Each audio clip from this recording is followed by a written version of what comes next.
Hi there, friends. Rebecca here, the Dragon Librarian from Farmington Community Library. And my friend Elle and I are here today to talk to you about a couple books that we're really excited to share with you. And actually, they're both by the same author, which I didn't originally plan. I originally had this one book in mind that I wanted to talk about today because I really love it, and I think you guys would love it too. And when I was trying to decide what other book to pair with it, I realized that the author's debut work is also phenomenal, and I love that too. So I figured, let's just talk about them both together. So this is going to be another author feature sort of a video today, and the author I'm going to be talking about is Stuart Turton. So let's start off with his very first book, which is called The 7.5 Deaths of Evelyn Hardcastle. If you love mystery stories, if you love thrillers, if you love books that are going to stump your brain and make you go absolutely crazy trying to figure out what is going on, you have to read this book. I would honestly just really recommend this to any fan of mystery stories or just they love thrillers, because this is one that I feel like is unlike any of the other ones that's out there in the market. I've read a lot of thrillers. I love the genre. I love mysteries too. And this one is just really high up there, I would say, because of how different it is. It is just an absolutely unique story. So I want to read you just a couple little lines from the blurb because I think it sums it up better than I could. The rules of Blackheath. Evelyn Hardcastle will be murdered at 11 p.m. There are 8 days and 8 witnesses for you to inhabit.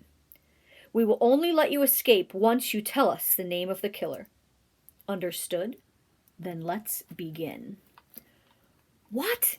Yes, this is a murder mystery, but unlike any one that you've read before, I can probably guarantee that.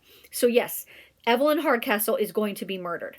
They are at this beautiful estate manor called Blackheath.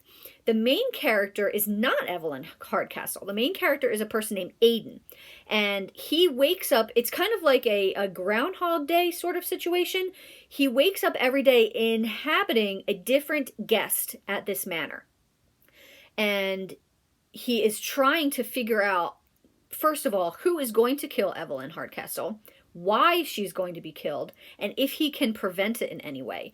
And some of the people he inhabits are more helpful than others. And this book is just amazing. There is a very helpful map that is in the beginning here that shows the various places at Blackheath.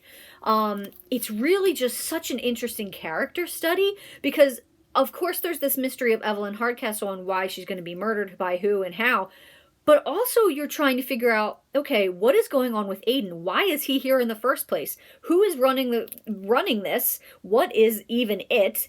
How is he going to get out? Can he get out if he does guess the murderer? And where is even this place? What is going on? So there's a mystery within a mystery. And like I said, it's unlike anything I read before. I absolutely love this book. If you love having your brain just like squeeze through a funnel, and I know that sounds terrible, but I mean in a good way when you're reading a good mystery or thriller, you have to try this book. And I just would love to know if you manage to guess the ending, guess the killer, guess any of the details around it before you get to the end. Because I know when I got to the end, my mind was just blown. Like it just exploded right off because I could not believe what was going on. So this book is one of a kind. Highly, highly, highly recommend it. The 7.5 Deaths of Evelyn Hardcastle. Now, that being said, the latest book by Stuart Turton is called The Devil and the Dark Water. Oh, I love this cover. Isn't that gorgeous? So I wanted to read this book specifically because of how much I loved that. And this one is not as much of a mind, screw as the other one was. It's still a fantastic mystery / thriller, but it doesn't put you through the ringer as much as the first one did. So this one is a mystery / thriller, but it's also a historical fiction book. So it's a historical thriller / mystery, which is really cool. It's set in the 1600s, and most of the story actually takes place on a ship. So the main character of this book is the best, biggest, most amazing detective of all time. No, it's not Sherlock Holmes. It's Samuel Pepys, who is the main character of this book. So he is being transported to prison for the reason of which we are not told right away, but he is the best detective in the world. Accompanying him is his bodyguard named Arndt. One of the other passengers on the ship is a noblewoman named Sarah, who has a lot of secrets that she's hiding. So as the voyage gets underway, this ship, this carrier ship with all these people on it, strange things start happening. The passengers start hearing this really crazy, terrible noise at night. There are all these strange symbols that are burned onto the deck and burned onto the sails. People start dying. There's all these mysterious things, and because Samuel Pepys is locked away, it's up to the bodyguard Arndt, and he befriends this woman Sarah to try to track down what is going on here. Is it a supernatural thing? Is it just a man-made thing?